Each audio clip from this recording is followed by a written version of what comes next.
پاکستانیوں، حکومت کے مطابق وزیر اعظم اور اس کی کابینہ بہت زیادہ متحرک ہیں اور وہ معیشت میں بہتری لانے کا سوچ رہے ہیں، اور معیشت کی بہتری کے لیے شہباز شریف نے کچھ ورکنگ گروپس بنائے ہیں۔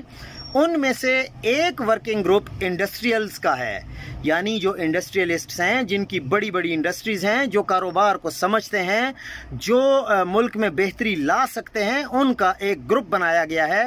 لیکن جب آپ اس گروپ کو دیکھیں گے اور اس میں جو نام شامل کیے گئے ہیں تو ان ناموں میں ایک بہت ہی بڑے بزنس ٹائکون علی حبیب کا نام بھی ہے۔